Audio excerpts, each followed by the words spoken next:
एक छोटे से कस्बे में अलवा नाम का एक लड़का रहता था।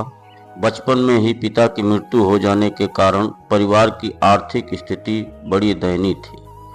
अलवा की माँ कुछ पढ़ी लिखी जरूर थी, लेकिन उतनी पढ़ाई से नौकरी कहाँ मिलने वाली थी। सो घर घर बर्तन मांजकर और सिलाई बुनाई का काम करके किसी तरह अपने बच्चे को पढ़ा लिखा रही थी।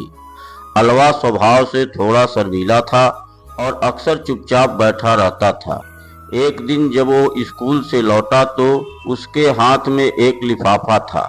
उसने माँ को लिफाफा पकड़ाते हुए कहा, माँ, मास्टर साहब ने तुम्हारे लिए ये चिट्ठी भेजी है, जरा देखो तो इसमें क्या लिखा है। माँ ने मन ही मन चिट्ठी पढ़ी और मुस्कुरा कर बोली, बेटा, इसमें लिखा है कि आपका बेटा काफी होशियार है। इस स्कूल के बाकी बच्चों की तुलना में इसका दिमाग बहुत तेज है और हमारे पास इसे पढ़ाने लायक शिक्षक नहीं है, इसलिए कल से आप इसे किसी और स्कूल में भेजें। यह बात सुनकर अलवा को स्कूल न जा सकने का दुख हुआ, पर साथ ही उसका मन आत्मविश्वास से भर गया कि वो कुछ खास और उसकी बुद्धि तीव्र है। माँ ने उसका दाखिला एक अन्य स्कूल में करा दिया। समय बीतने लगा। अलवा ने खूब मेहनत से पढ़ाई की।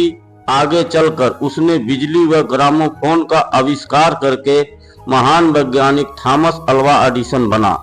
अलवा की माँ अब बूढ़ी हो चुकी थी और कई दिनों से बीमार भी चल रही थी और एक दिन अचानक उनकी मृत्यु हो गई।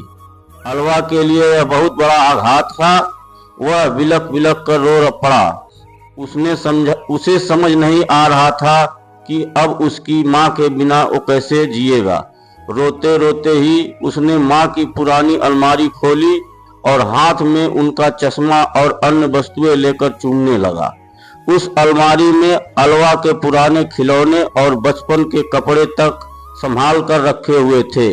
अलवा एक एक करके सारी चीजें निकालने लगा और तभी उसकी नजर एक पुरानी चिट्ठी पर पड़ी। दरअसल ये वही चिट्ठी थी जो मास्टर साहब ने उसे 18 साल पहले दी थी। नम आंखों से अलवा उसे पढ़ने लगा। चिट्ठी में लिखा था, आदरणीय अभिभावक, आपको बताते हुए हमें अफसोस हो रहा है कि आपका बेटा अलवा पढ़ाई में बेहद कमजोर है और खेल कूद में भी भाग नहीं लेता है। जान पड़ता है कि उम्र के हिसाब से उसकी बुद्धि विकसित नहीं हो पाई है, अतः हमें अपने विद्यालय में पढ़ाने में असमर्थ हैं। आपसे निवेदन है कि आप अलवा का दाखिला किसी मंद बुद्धि विद्यालय में कराएं अथवा खुद घर पर रखकर इसे पढ़ाएं। सादर, प्रिंसिपल। अलवा जानता था कि भले अब उसकी माँ इस दुनिया में नहीं रही, पर वो जहाँ भी रहे उसकी ममता, उसका आशीर्वाद सदा उस पर बना रहेगा। दोस्तों, रुडयार्ड किपलिंग ने कहा है, God could not be everywhere and therefore the made mothers।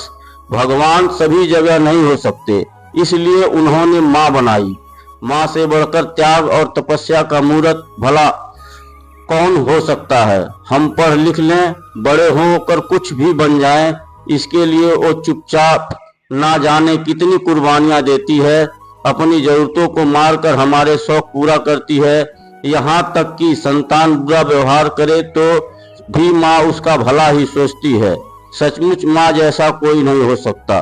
दोस्तों, अगर कहानी से आपको कुछ सीख मिली हो तो लाइक, कमेंट, शेयर करें और हमारे चैनल जीवन आनंद गंगा को लाइक, सब्सक्राइब करना बिल्कुल न भूलें।